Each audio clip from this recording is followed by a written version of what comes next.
did. It worked. Nice intro, bro. Hey, thanks. How we doing, guys? My name is Ryan Mosser. That is one of my best friends, David Cahoon. This is the Commissioner's Couch Fantasy Football Podcast. Come on in, take a seat, and let's talk some fantasy football. Welcome back to Season 2, Week 2 of our off-season grind. Last week, we kicked things off with the first wave of quarterbacks in the 2026 class. In the response from everyone was incredible. The show is growing, the community is growing, and the energy around this draft cycle is, already on another level. Today we're keeping that momentum rolling, as we continue building out the most, detailed, structured quarterback evaluations anywhere in fantasy football podcasting. Before I begin, I just want to state that we are brought to you by the Inside Edge Network at Inside Edge Net.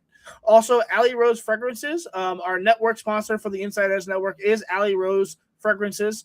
Discover Alley Rose collection of handcrafted candles and body mist made with clean, minimal ingredients. Every product is thoughtfully created created in small batches. Excuse me, I can't read. Free from harmful toxins for mindful everyday indulgence. Head over to AlleyRoseFragrances.com right now to order and use special promo code InsideEdge20 to receive a special discount. We are also brought to you by Monster Moments Photography. They're a husband and wife wedding photography team based in Cleveland who specialize in providing the best wedding photos in Northeast Ohio. Check out their website at monstermomentsphotography.com, MOSSOR, momentsphotography.com. Dave, how we doing, buddy? I'm good, man. It is a Thursday. February's almost over. It's my least favorite month of the year. Combine started. Combine is here. Things are looking up. How about you? Doing good, man. Doing good. I've been busy hopping on random shows here and there on top of the 3 shows I'm doing every week. So it's a lot of fun. You did a mock first round draft with some people. That was cool. Yeah, dude. Shout out to Brian. Shout out to Matt over there at the fantasy football database. It was a long name. The mock draft database. Factory mock drafts. That's what it is. I'm so sorry. I have a newborn baby. You keep using this excuse, but I'm allowed to. You got another few months in there. Nonetheless, it was a lot of fun over there. Those guys are awesome. Good content. We we broke down some Browns offseason stuff, and then we did a mock draft where I got to pick the Browns picks. It just ended up that way. It was a lot of fun. So I ended up taking Caleb Downs at 6 for the Browns. Whoa! Oh, yeah. And then Monroe Freeling, the offensive tackle out of Georgia, at 24. And it was we'll talk more about those prospects. Maybe not so much Caleb Downs, but tackles for sure. I'm sure. Yeah. But yeah, I love both of those prospects. Caleb Downs is honestly might even be the best overall football player in this draft. I agree, he is. You talk about like blue chip players. He's one of only a handful that are in this draft. This draft is not really good for blue chip players, and so if one falls to 6, you got to consider it if you're the Browns. Yeah, absolutely. Even though they have so many holes on offense, you got to consider it. He's just that good. So. Yeah.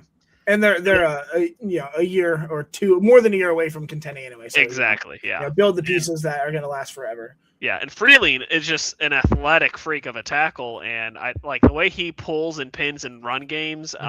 He looks really, really good, and he's so young and still a little bit raw too. So yeah, I would be excited to get him. Yeah, I think his run game is the thing that needs cleaned up a little bit the most. But he's big, large. He's got great footwork, pretty fast for his size, and is just an anchor when he sets his feet. So I like him a lot. Yeah, his run game I think is less desirable, but I think it is definitely coachable. So.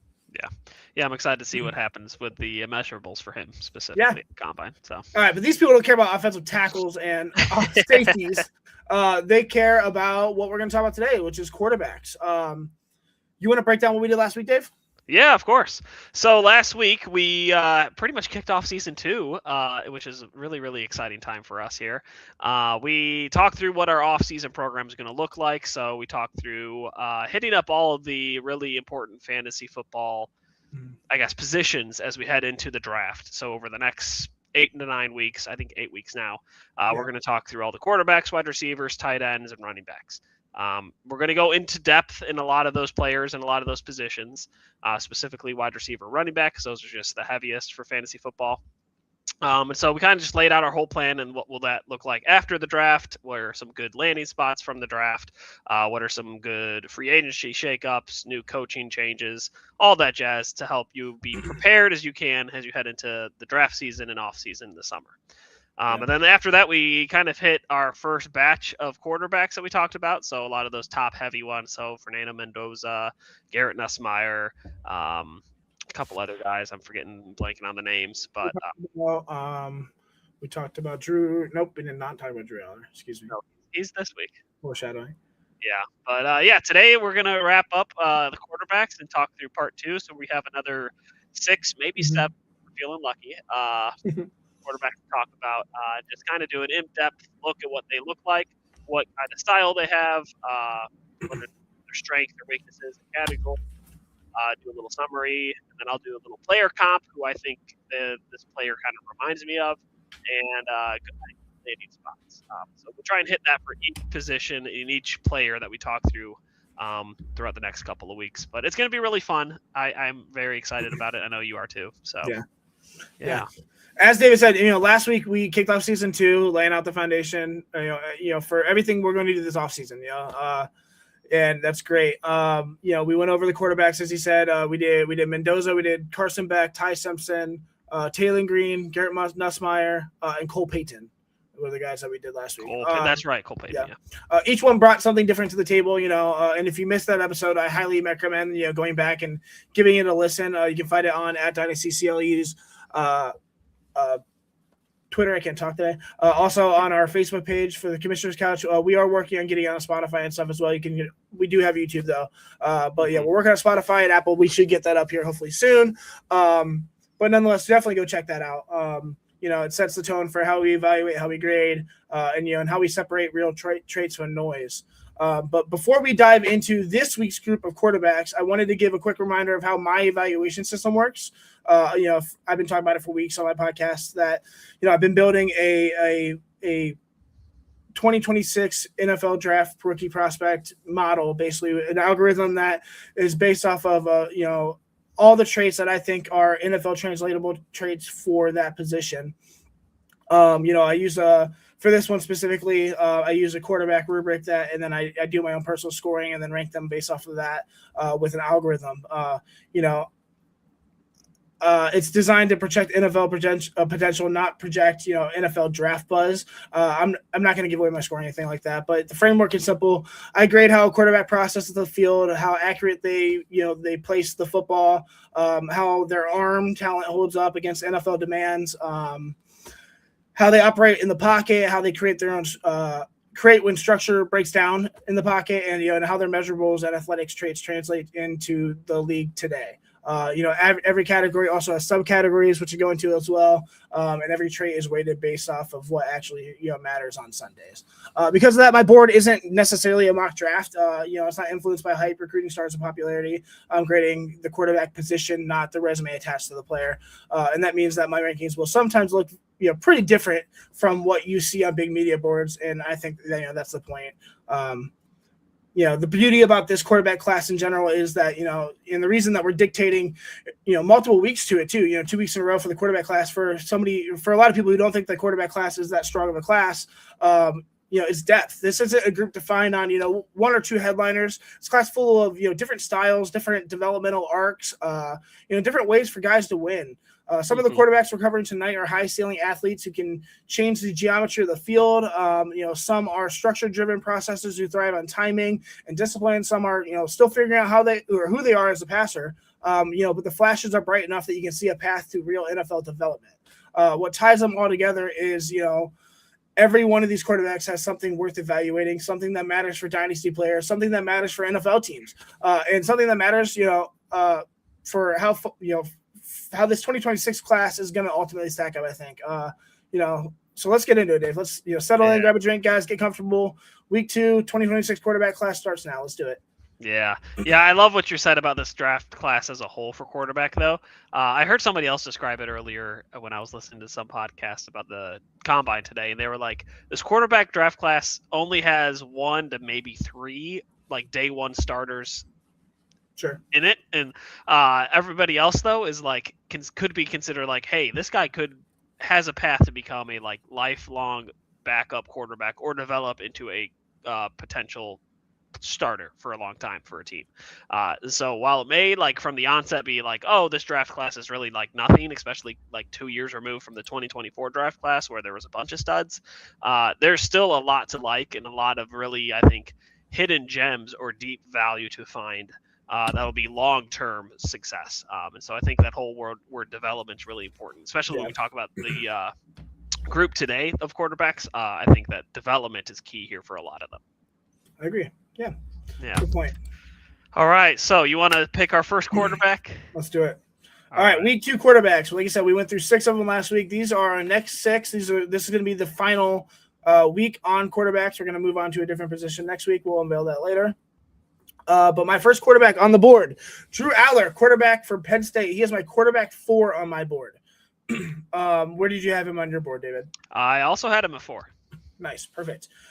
In terms of measurables and archetype, Drew Aller brings one of the most imposing physical profiles to this class. He's 6'5", 240, 245 pounds. We'll get better measurables in the next few days at the combine. And he fits the mold of, a traditional power-based pocket passer. He has very long arms and a broad frame that naturally generate leverage and velocity, that give him the ability to drive the ball into, intermediate windows without needing a perfect platform, I would say. He's best suited for pro-style systems in that emphasize play action, vertical concepts, structured progression reads, where size can, control temperament, it all can shine. His background came to Penn State actually from what was that, Menor, Ohio, right close. No, right? he was from the west side of Ohio, if I remember correctly. Or it's maybe the south side. I want to say like the Twinsburg area, but I forget where. Okay. Well, nonetheless, good from Ohio. We're going to sound like idiots right now because we don't know. A highly coveted recruit with expectations that match his physical gifts. His early career featured a mix of promising flashing and developmental inconsistencies, particularly in timing and accuracy. Over time, he grew into the offense, and he showed improved command, better decision making, and more disciplined approach to structure. Coaches constantly highlight his maturity, his work ethic, his willingness to operate within the framework of the system rather than relying solely on raw talent, which I think is important.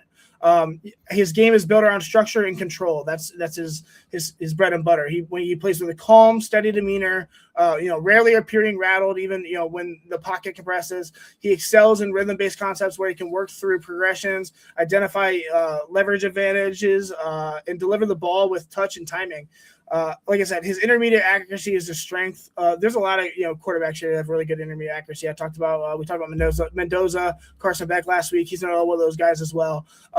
Particularly on digs, crossers, layered throws, that's where he's going to succeed the most. While his deep ball is functional, it relies more on trajectory and anticipation than pure arm strength, I would say. Inside the pocket, he moves with subtle efficiency. He can climb, he can slide, he can reset without losing balance. While he does it, he maintains a stable base. When he's in rhythm. However, when pressure speeds up, that's when his internal clock, his base can widen. His internal clock speeds up, and his sequencing can fall off sync, leading to inconsistent placement.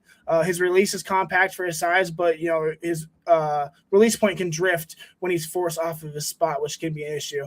When his mechanics are in line, though, he throws a very clean, accurate ball. Mm-hmm. His arm strength above average, I would say, giving him the ability to attack those intermediate windows with confidence. He can generate velocity without needing a perfect platform, and he shows natural feel for layering throws over underneath defenders. While he can adjust arm angles when necessary, he is not a natural off-platform thrower, and his deep ball is more timing-driven, like I said. His athletic profile, he is a functional mover rather than a dynamic one. As he has enough mobility to escape pressure, extend plays, and pick up yards when space opens up. But he's not a true creator outside the structure. His athleticism is best used to avoid negative plays rather than generate explosive ones. I think he projects as an NFL developmental starter with really high physical floor. His size, poise, structure-based processing give him a clear path to become a reliable professional quarterback. Continued refinement in footwork, timing, and mechanical consistency will determine how close he gets to his ceiling, I think, though. Yeah, no, I agree. In my notes here, I have he played in the pro style all of his college career at Penn State, which is great. He has a big arm, but I don't think I would describe him as a gunslinger type, I agree. Like the Baker Mayfield type of gunslinger. I don't think that's him. He's very smart and knows when to get rid of it, knows when to not. I think what you said, he knows not to take a negative play, but his athleticism is not going to lead to those big explosive plays. It's just going to help him not make mistakes.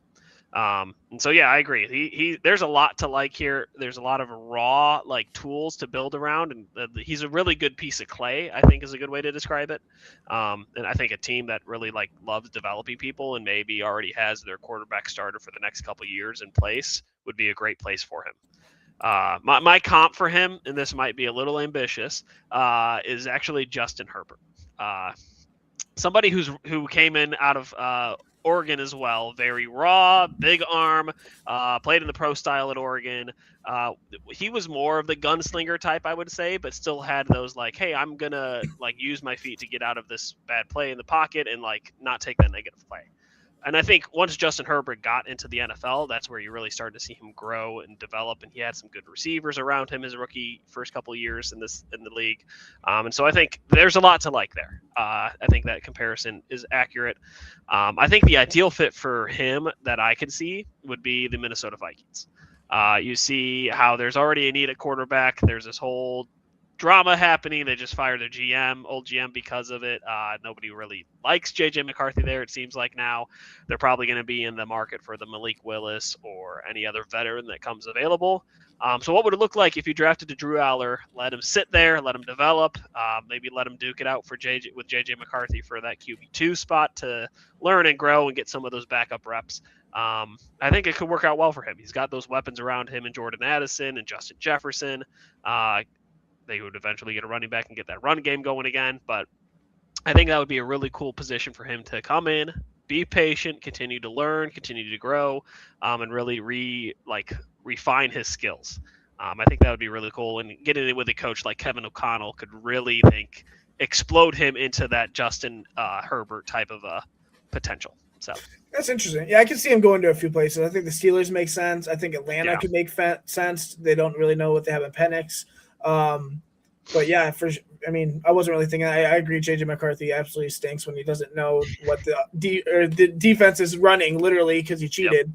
Yep. He cheated his way all the way to a top 10 pick, but nonetheless, he's going to be another one of those busts. So, yeah, interesting. I could see it. Yeah, I do think that he should be developed, take a couple years.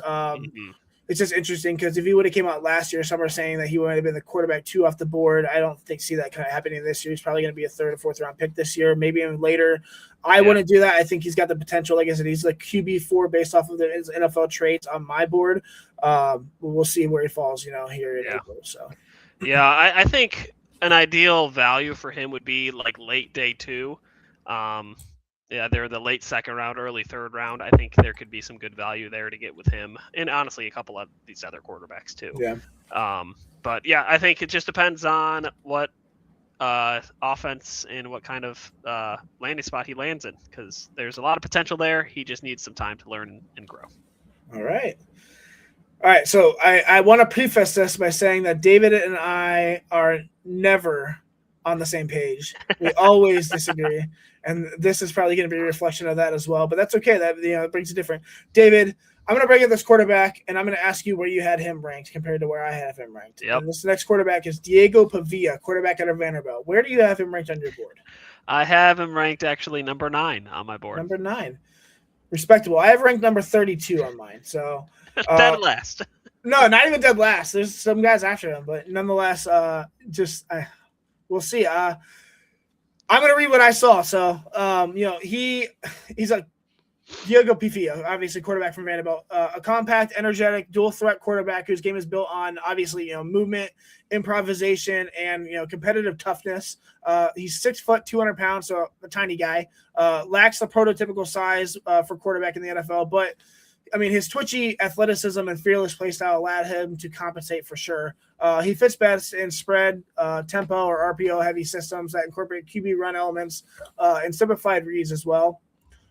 His journey is one of the most unconventional, I would say, in the class. He rose from a junior college in New Mexico State, where he became one of the most productive and entertaining quarterbacks in the group of five. Then he transferred to Vanderbilt, and that gave him the opportunity to test his skill against an SEC defenses. While the jump exposed limitations for sure, it also highlighted his clear toughness, creativity, the ability to manufacture offenses. When production breaks down, coaches, when they talk about him, they consistently praise his leadership, his energy, and his relentless toughness, competitiveness. Think Mighty Mouse here, kind of like the Baker Mayfield mentality. He's not going to take crap for nobody. He thrives in chaos. He's at best when the structure of the play collapses, which sounds awful, which might be good for the Browns because our offensive line is trash. But he uses quick acceleration and sharp change of direction ability to escape pressure and create explosive plays. As a passer, he flashes, touch and anticipation, particularly on crossers and layer throws. Excuse me. His deep ball is functional but very inconsistent. It's does not have a lot of trajectory, but his aggressive nature fuels big play moments, but also introduces volatility, I would say, as well. In the pocket, his movement is definitely active, sometimes very soon, very overly so, I would say. He frequently drifts into pressure, escapes prematurely, relying on athleticism rather than structure. His base narrows under duress, and his sequencing becomes very, very rushed, leading to scatter shot placement. When he's balanced, he throws a clean ball, but maintaining that balance it was a challenge in college. It's going to be a challenge in the NFL, I think. His arm strength is adequate for NFL demands, I would say. It's definitely not a defining trait for Diego Bibia. He wins with creativity and anticipation, and the ability to adjust his arm angles on the move. His off-platform ability is one of the strengths. Obviously, when he runs like that, you're going to be off-platform a lot when you throw. But that does allow him to deliver accurate throws from unconventional platforms, I would say. Athleticism is the foundation to his game. He accelerates quickly. He changes direction fluidly, and consistently turns broken plays into positive gains. His mobility stresses defenses horizontally and forces them to account for him on every snap. I as much as all that sounds great, I think that his mechanics are too much to overlook, especially when he becomes rushed. I think he projects as a developmental starter or high-end backup with unique competitive value. If he can stabilize his mechanics and improve his progression discipline, I think he does have a path to meaningful NFL snaps in the right system, but I think he's got a long journey there. Yeah, I agree with a lot of the shortcomings that you said. I think the reason why I have him so, maybe not so high, but higher on my board than yours. So top 10, yeah. For all fairness, like I didn't go through 30-something quarterbacks. You're right. 15, 17, something like that. Sure. So I think for me, though, like that competitive nature that, hey, I'm going to want this than you. I'm going to find a way to, like, this play breaks down. I'm going to find a way to win. Like that I think is just so impossible to teach somebody, and it's just a natural thing that some people have. And so I think that maniac competitor in him is just something that's natural, something that gravitates people around him. I agree. And it's also something that makes him a good leader too. Coaches love. Like I think that leadership aspect is huge. And so but Hart doesn't save you against Myles Garrett when he's going for correct. 22.5 sacks, Correct, respectfully. No, you're not wrong at all. And I think there is a long road maybe for him to become like a career starter. But as somebody that's like a, hey, backup guy, I'm going to be the number 2 here. I'm going to like really be the voice for like a quarterback that doesn't necessarily have his yet because he's still young and developing. Could be a really, really valuable piece to have on an NFL roster. And so my comp for him was actually Tim Tebow. I think he's like a smaller right-handed version of Tim Tebow. Somebody that's like, hey, lead me to the promised land. This guy's going to lead you there. I think that whole accuracy aspect of it all also hits home with Tim Tebow. Somebody who's just going to gut it out, but like maybe can't hit a slant in the middle of the field to the wide open wide receiver. And the deep ball is definitely maybe not there as well. And so I think when it comes to ideal landing spots for him to find his most success, culture is critical here. I think somewhere like the Pittsburgh Steelers could be a place where he could really thrive. There's really maybe Aaron Rodgers comes back, but there's really no clear path for who QB1 is going to be. He can definitely compete to get some of those reps and some of those looks. He may not be the starter right away, but could develop into a starter. But that culture of the Pittsburgh Steelers of, hey, we're going to out tough you. We're going to like find ways to just win. It does not have to be pretty. It does not have to be this spectacular thing, but we're going to find ways to win. I think Pavia would definitely thrive in a culture like that. And maybe the culture is going to change in Pittsburgh now that Mike Tomlin's not there. Who's to say?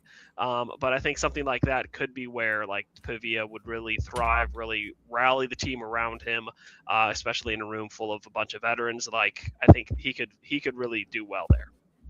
I think Will Howard's going to be QB1 there soon, but I honestly think so too, and he should be. But I think a team like that would just I don't know. I feel like it could be a good landing spot for Pavia to be there, be a leader, be somebody that's more vocal. Sure. Yeah, he's got to go somewhere. So, I mean, hopefully not the Browns like Dylan Gabriel was in the third round. Jesus, but whatever. All right, we're going to move on to our third quarterback prospect. This is, I like this guy. His name is Bayron Morton, quarterback out of Texas Tech. He's my quarterback 6 on my board. Do you have him ranked, David? I had him ranked 10, right behind Pavia. Okay. Yeah, I think he's a twitchy, aggressive quarterback with legitimate second, reaction ability and above average arm talent. He's 6'2", 210, and he fits comfortably within a modern mold of athletic rhythm plus passer. Thrives in space and tempo driven systems, and that emphasize spacing, quick answers, and vertical stress.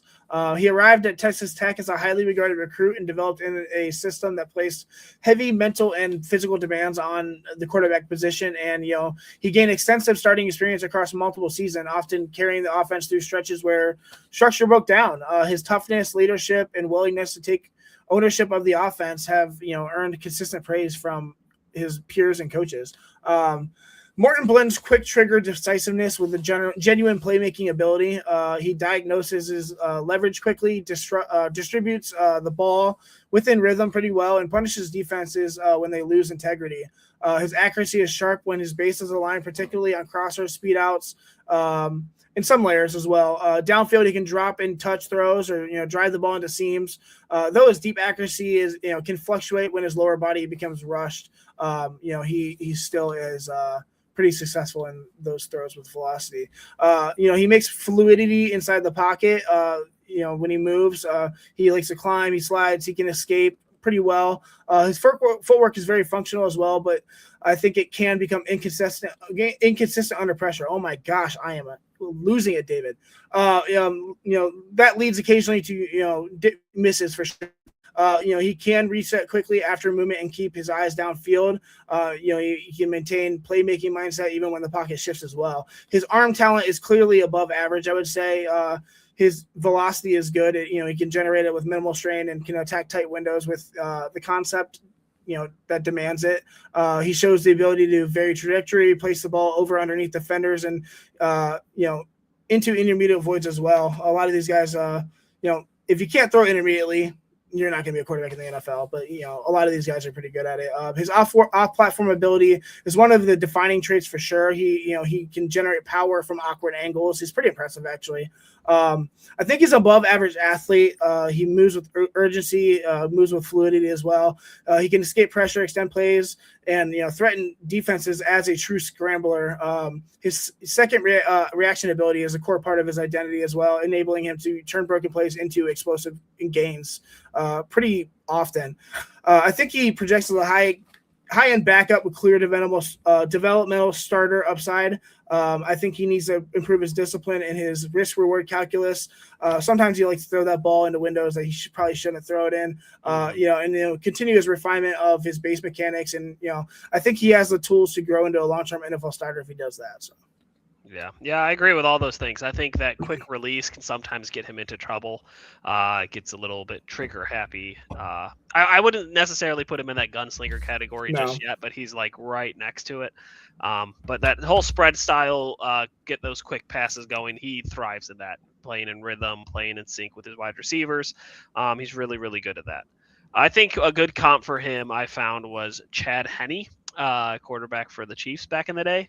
Beat the Browns in the playoffs. He did, and I still hate him.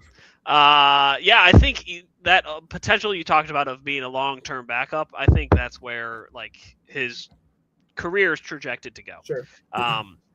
He's going to be somebody who's not going to definitely wow you with the type of like play and improvisation that he has, but he's serviceable with his feet. He definitely is able to read a defense and hit the open guy. Will sometimes get confused with coverages and disguises and stuff. But I do think there is a serviceable backup rule for him on the right team. And so I think that Chad Henne comparison, I think, makes a lot of sense there. Ideal fit for him that I put was the Arizona Cardinals. I think they're probably going to be in the market for a new quarterback this year.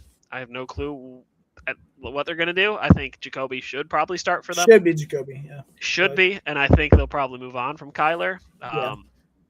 But I think the Cardinals would then look for, okay, let's bring in a young guy we can develop, potentially either be a future starter for us or just a long-term backup. And I think Baron Morton is like the perfect ideal specimen for that. You've got those good weapons around him. Got the good tight end, got some good wide receivers. We'll see what happens with Marvin Harrison Jr. But I think, someone whether he can learn behind in a Jacoby Brissett to get those quick games going and then learn how to develop into a deeper passer as well would be really, really beneficial for him in his development long term. Yeah, I agree. Yeah. That's a good one. All right, we got a couple more here. We got 1, 2, 3 more. Let's get through them here. All right, for my quarterback 4 of tonight, Kevin Jennings, quarterback at SMU. He's my quarterback 7 on my board. He was my quarterback 11. There you go.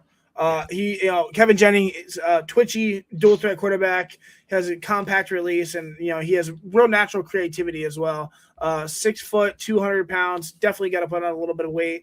He lacks the prototypical size, but compensates it with athleticism, quick processing, and the ability to stress defensive horizontally,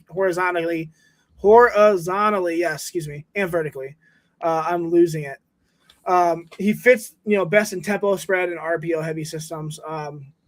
He rose through the ranks at SMU as one of the most efficient and explosive quarterbacks in the ACC. His game is built on quickness, both mental and physical, and he's consistently brought, tempo, energy, and his, improvisational ability to the Mustangs offense. He's great with leadership, toughness, competitive fire. He's praised in all 3 of those as well. He thrives in a rhythm-based concept where I just almost knocked my computer down. Where the ball comes out quickly and decisively. His release is compact and efficient, allowing him to attack short and intermediate windows with timing and a lot of accuracy. His off-script ability is one of the best in this class, I would say. He's the guy who can extend plays, adjust arm angles, create explosives. When structure breaks down, he's gonna look to run. And he's gonna make some plays. He moves actively inside the pocket. He's one of those guys. He can climb. He can slide. He can reset with urgency as well. But he can drift because he's always looking to escape a little bit, which can create pressure for himself, I would say. His base narrows under duress. And he can become a little bit rushed, which can lead his placement to a little bit of inconsistencies. But when he's in rhythm, his mechanics are clean and very repeatable as well. His arm strength is functional. It's not super elite, but he can drive the ball pretty much anywhere on the field. He shows a natural feel for layering throws over underneath defenders. And, like I said, his off-platform ability is probably the best in this class. He's a legitimate running threat with real acceleration and agility. He's consistently turned broken plays into positive gains and can outrun linebackers in space. His mobility adds a dynamic element to any offense. Jennings projects as a developmental starter with real upside. His growth depends on, improved progression of discipline, a little bit of mechanical consistency, and just situational decision-making. Just can't run himself into sacks. But if he can get, he's smart enough, he's got the tools. If he can just get coached up a little bit, he could be a riser in a few years in the NFL. So. Absolutely. Yeah, I agree. The thing that I feel like I kept coming back to when I was watching him play was it almost felt like, okay, we're just going to put the most athletic person we can at quarterback because we didn't have anybody else there. And that, I think, just describes who he is. He's just an athletic freak that I think was maybe thrusted into the quarterback position a little bit too eagerly. Sure. without really any sort of like, hey, this is what we're trying to build for. I do think there is a definite path for him to become a NFL starter. I think that there's a lot that you mentioned already, like the scrambler, the improvisation, the creativity, that really I think will appeal to a lot of NFL teams. His ability to just scramble out of sacks, find the open guy, and hit the big play, like it's there. It's all there. I think the coaching aspect is really, really important. Yeah. So for me, I compare him to a more athletic Tyler Huntley. Like Tyler Huntley is athletic, but I think that he's a little bit better at scrambling, improvising, and being creative with his feet. I think the arm talent wise is I think a little bit more similar to the Tyler Huntley, more so than like a Kyler Murray or somebody like that. He has the arm. It's maybe not the strongest arm. It's maybe not the most accurate just yet, but it's raw. It's there. It can be serviceable when called upon. Right. And so I think if you get him in the right system with the right coach and offensive coordinator, it could be really good. I put him down for the New York Jets as an ideal landing spot. And it might be a bad one, but I think the ability to just get some playing time, which is what he needs, just reps, in a team that just clearly has no plan at quarterback right now, could be something that would really help benefit him in the long term for his growth. And so you get him in there, you have a Garrett Wilson that he can rely on. I would be shocked if they don't draft a wide receiver this draft. And so there could be some pieces around him. Mason Taylor looks like a promising upcoming young tight end. Maybe Breece Hall comes back if they screw him over. We don't know. We'll see. So, yeah. But yeah, I think somewhere like that where he can compete to start right away, where there's not going to be a lot of pressure on him. Like, hey, you're the franchise guy now, go and win. Like, I think a lot of those reps would be really, really helpful for him. And so I think a place like the Jets, where they're still rebuilding, still trying to acclimate and get all those draft capital back, would be really, really beneficial for him, where he can just get the reps, learn, and grow as he plays.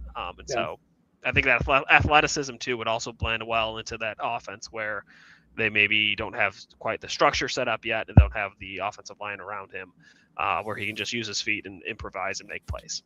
Right. It's not bad comp there. Thanks. Yeah, I think a little bit more athletic than Tyler Huntley, but I like the arm and ability to just read the defense, and somebody who's going to be beloved by all of his teammates too, like very similar character styles too. There you go. All right, that was Kevin Jennings, SMU quarterback. We're going to move on to our next one. We have two more, so this is number 5. We went with Sawyer Robinson, quarterback out of Baylor. He's my quarterback 22. Where did you have him, David? I had him at quarterback 7. Here we go. I mean, he's a rhythm-first pocket passer with clean mechanics, function, mobility as well. 6'3", 220-ish. I think he's got a solid frame and, a system-friendly skill set as well. He fits best in timing-based offenses that emphasize leverage throws, quick reads, and intermediate accuracy. He began his career at Mississippi State before transferring over to Baylor, where I think he obviously found meaningful snaps and showcased his strength as that timing-based passer. His development has been steady and incremental, marked by improvements in footwork, his decision-making, and his pocket command as well. He's praised for his preparation habits, his willingness to operate within the structure as well. I think Robertson wins with anticipation and rhythm. He understands where the ball needs to go within the concept and delivers it with conviction. Especially in those intermediate areas. I'm going to keep talking about this, but it's always the intermediate area. His accuracy stands out, definitely on timing routes, on crossers, his layered throws. His deep ball is decent. It's timing based rather than power driven. He moves inside, he moves the pocket efficiently. He's one of those guys who's aware he can climb, he can slide. His base is stable, and his sequences is consistent as well. And his release is also compact. Under pressure, he can rush his mechanics quite a bit. He drifts his throws, but overall, I think his foundation is pretty strong. His arm strength is adequate for NFL demands, I would say. He can drive the ball pretty much everywhere. He can layer them. Those throws are effective as well, but he's definitely not a natural power thrower. It's based off of timing and raw placement rather than raw velocity. He offers enough ability to escape pressure and extend plays when necessary. He's not a dual threat quarterback in no means, but he's functional when he needs to be, when moving out of the pocket, and system friendly, allowing him to avoid negative plays without relying on a lot of improvisation as well. I think he projects as a developmental starter with a high floor. His accuracy, processing, and structural discipline give him a decent path to becoming a reliable NFL quarterback in the right system. Yeah, I agree. Here's the thing. He is just, I would say, the most stark different type of quarterback in this draft class. I feel like there's a lot of the Drew Aller type that have that big arm, the big body type that's going to be mobile enough to create plays and extend plays. And then there's a bunch of gunslingers and a bunch of scramblers, but I feel like he's the only pocket passer that's in this draft class right now. Somebody who's smart, willing to read a defense, see what it gives them, and just take it. My comparison that I have for him is Davis Mills. I think they're both serviceable with their feet. They can improvise a little bit if they need to, but Davis Mills is not going to beat anybody with his feet. He's not going to really escape a ton of sacks, but he's still going to be able to read a defense and deliver the ball to his playmakers into the open space and get them where they need to go. And so I think Sawyer Robinson could definitely fill in a shoe like that, where he could sit in a pocket, deliver the football to his playmakers and really good wide receivers, and it could be a very serviceable backup, just like Davis Mills has been. So yeah, I mean, you think about this year, Davis Mills. They at one point, people were hoping that he would become the starter full time for the Texans and not C.J. Stroud. I think there's been a lot of growth for Davis Mills, but I think he's definitely hit his ceiling. I think Sawyer Robinson could definitely find a path like that too, where he maybe sits around for a little bit, maybe starts his first year, then sits in the backup role for a while. It could just become a fan favorite for a lot of teams wherever he gets drafted. So yeah, his tape was fun too, and he put up good stats last year as well. So he could be a surprise. We'll see. I do like him a lot. So yeah. I think my ideal fit that I put for him would be the Miami Dolphins, the team that really, I think, needs to figure whatever they're doing out. They hired a new coach after they fired their GM, and they were unsure if they wanted to keep their coach. There's just a lot there where it's we don't really know what we want to do, but we need to figure it out. And so I think that would almost mimic what Davis Mills' path was with the Texans. Yeah, we're going to bring you in. We don't really know what we're doing with this coach, but you're going to come in, let you start for a year, and then you'll be our backup. And I think something like that for Sawyer Robinson, it could be really, really beneficial. Hey, get some reps early on and get some really good experience. Then you're just going to be our backup long-term. Great. I think a lot of people in Miami might actually really enjoy that.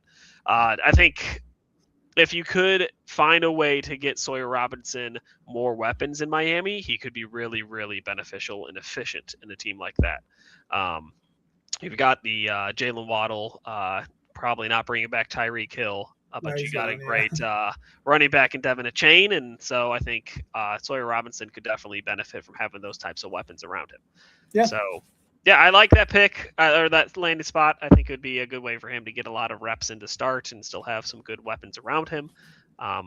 They would definitely need to build that offensive line, but I think it would help him in the long term grow as well. So there you go. Nice. All right, we're going to move on to our final quarterback of the night. Yeah, and then we got, it looks like a few questions in the comments, so we'll get to those afterwards. Oh, nice. I didn't see those. Is Charlie Whitehurst available? No, thanks. All right. Our last quarterback, Connor Weigman, quarterback out of Houston. He is my quarterback 10. Did you have him ranked? I had him 14, so a little bit lower than you. That's but cool. Yeah. Close. Connor Weigman, he's a modern mobile pocket passer with a lively arm and a natural off-script ability. His 6'3", 215-ish pounds. He's got the prototypical frame for today's hybrid systems. That blends spread concepts with play action and movement. He arrived at Texas A&M as a highly touted recruit. flashy early, signs of, high end talent before injuries and instability, around the program slowed his development for sure. He transferred over to Houston, and I think that gave him a fresh start in a system more aligned with his strengths. Better tempo, movement, vertical aggression as well. Coaches consistently praise his toughness. He's very smart. He's got a high football IQ, and the ability to create when plays break down. He plays with confidence and aggression, attacking, intermediate deep routes, anything with the willingness to challenge tight coverage. His arm strength allows him to drive the ball outside the numbers, throw with velocity on the move, and generate torque from awkward positions as well. I think that one of his biggest parts is his off-script ability, biggest parts of his game. It enables him to extend plays and create explosive plays as well, a lot of big plays. He moves actively inside the pocket. He can drift unnecessarily, which can create pressure on himself. But with that, his base will widen, and his sequency can become rushed, leading to inconsistent placement. But when he is balanced, he throws a clean, accurate ball. His reset ability is strong, allowing him to regain rhythm after movement. I think his arm is one of the liveliest in this second tier here. I think he can generate impressive velocity, layer throws over underneath defenders, and attack vertical windows with ease. He's got a strong arm. His off-platform ability is a defining trait, allowing him to deliver accurate passes from those unconventional angles, as I've talked about before. I think he's a functional athlete with real acceleration, real agility. He can escape pressure, extend plays, punish defenders that can lose containment. While not necessarily a true dual threat quarterback, he brings enough ability to stress defensives horizontally from the first play. I think he projects as a high upside developmental starter. His arm talent, mobility, and competitive temperament give him the tools to become a long-term NFL quarterback. He's going to need continued refinement and mechanics, and his timing and progression discipline will determine how quickly he reaches his ceiling. But he's got a strong arm. If coaching, some coach can get a hold of him, he might be a diamond in the rough. So yeah. Yeah, I agree. He could be a diamond in the rough. I think you definitely hit the nail on the head when it comes to development of progression reading. I think sometimes, and I would put Connor in this category of gunslinger, where it's like, okay, I don't have time to get to my next read, so I'm just going to try and fit the ball into this tiny window. Yep. And sometimes he does, which is amazing. But yeah, he does have a quick release, a very lively arm. He is a good leader too. I think there's been a lot of good stories about him in his time at Houston, just being a really, really great leader and a great teammate. But I think he definitely fits in that gunslinger type of mentality. My comp that I gave him was Michael Pratt from a few years ago. I think he's a little bit more athletic and a little bit more of a lively arm. But I think that leadership style, quick release, gunslinger mentality definitely fits with that category. I think an ideal landing spot for him would be somewhere where he's not going to start right away, can really back up a seasoned successful quarterback who's been around for a couple of years, but maybe hasn't won a lot, but has a good contract and support system around him, and maybe could become the starter in a couple of years if that quarterback still doesn't win anything. And so my ideal landing spot for him was the Dallas Cowboys. I think if he could sit behind somebody like a Dak Prescott, really learn from him and how to hone in on reading defenses, reading progressions, I think that could be really, really beneficial for him. He's got that lively arm. He's got that that ability to just try and fit the ball in and just be like, no, I'm going to do this.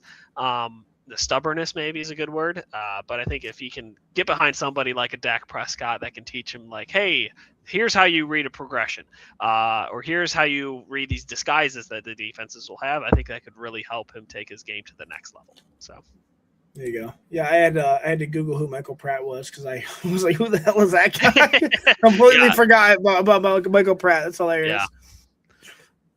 All right, guys. That was our quarterbacks. We are done with the quarterback class. We did 2 weeks. If you want to revisit our last week, like I said, we did 6 of our top ones, and this was 6 more. Yeah. Real quick, we have a question. Is that what you're going to do? The question from Twitter. No, let's do it. All right, Terry Holmes. Who do you think will be the biggest riser at QB from the combine? I have my answer, and that is Taylon Green, quarterback from Arkansas. Okay. I think. I mean, he is so fast, Hmm. so fast. I mean, he's a size speed outlier. We covered him last week, so definitely go check out our episode from last week. But I mean, he's a size speed outlier who brings real juice, and as both as a runner and a passer. As a runner, he accelerates quickly for his size, eats up ground with long strides, can turn broken plays into chunk gains. As a passer, he's got a very, very strong arm, capable of attacking all three levels. His deep ball has real velocity and trajectory, and he can generate power even when throwing off platform. This dude, he's super fast. I think he's going to be probably not only the quarterback darling, but maybe one of the top darlings in the combine in general. And I feel like a lot of fan bases are going to be licking their chops after they see him, just what he does in the combine. So I don't know how to take this question, and I feel like I want to take it one of two ways. Okay. One, like the player that I like personally that I think will rise based off of his talent and skill and progression, which would be like a Garrett Nussmeier. I think he's going to show that he does have a lively arm. He's able to read a defense. He's able to show his quarterback IQ. I think that will be really beneficial for him throughout this whole process in the combine. But I think the other answer is like, what will NFL teams fall in love with?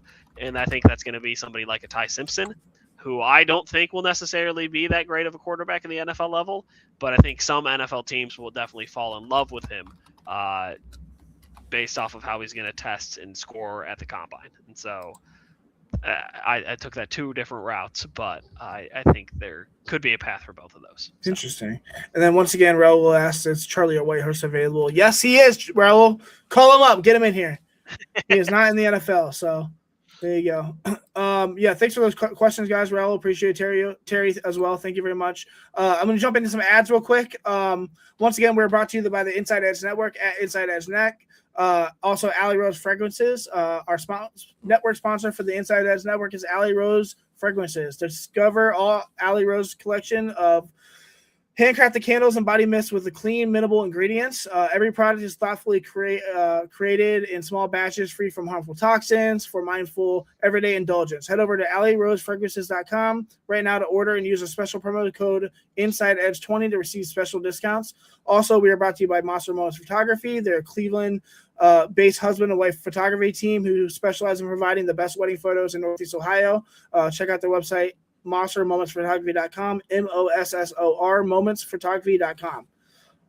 All right, guys, those are quarterbacks. That's going to wrap up week 2 of our quarterback breakdown here on the Commissioner's Couch Fantasy Football Podcast. If you've been with us for these first 2 episodes of season 2, you can already feel the shift, the structure, the detail, the energy, the intentionality. This isn't just another off season. This is a year where we take the show to another level. I've been stressing that since the end of last year, and I'm going to continue. This is a year where we, sharpen our identity, expand our community, build something that fantasy players, draft fans, and fantasy football junkies in general can rely on every single week. That's the goal. What we're doing here, with the rubric, the evaluations, the conversations, is all part of a bigger mission. We're not just rattling off takes or chasing headlines. We're building a system, we're building a standard, we're building a place where people can come and actually learn positions, understand traits, and see the game through a clearer lens, I would say. And the fact that so many people have jumped in these past 2 weeks, interacted and shared the show, supported what we're doing, it means so much. We had over 500 viewers last episode, almost 100 here today. Throughout the week, we'll have a couple hundred for sure because people are get interested and watch it, and we're so grateful. These quarterback episodes are a grind, for us, for you, for anyone who cares about the position, but that's why we do it. Quarterback is the heartbeat of this class. It's of every class, regardless if it's a strong quarterback class. It's the heartbeat of every franchise, every fantasy roster, and if you want to understand the 2026 class, you can't just skim the surface. You got to dig, you got to compare styles, understand archetypes, and see these guys, and how they win. And over these first 2 weeks, we've already covered 12 very different passers, 12 different stories, 12 different developmental arcs, different NFL outcomes depending on where they land and how they're coached. But the best part is we're just getting started. A huge thank you to my co-host David Cahoon. Follow him at David Cahoon 24. My name is Ryan Mosser. You can follow me at Dynasty CLE. Next Thursday, we're going to shift gears in a big way. We're going to step away from the quarterbacks, and we're going to be diving into the deepest most explosive, most fascinating position groups in the entire 2026 draft, the wide receivers. Let's go! I'm so pumped, man. This class has size, it has speed, it has separators, ball winners, technicians, vertical threats. You name it, this class has got it. If you think the quarterback conversations were fun, wait until we start breaking down, the guys who catching the passes. It's going to be a lot of fun. Season 2's rolling. The couch is alive. The community is growing. Please like, share, subscribe. We're on YouTube. We're on Facebook. We're going to get on the other socials here, as I said earlier. We're going to get on Spotify and Apple as well. We're trying to build something special, and we can't do it without you guys as well. We need to do this together. So thank you for listening. Thank you for supporting the show. Thank you for being a part of this journey. We're incredibly grateful. We will see you next Thursday, 7:00, when we talk about our top 6 wide receivers. Thank you guys so much.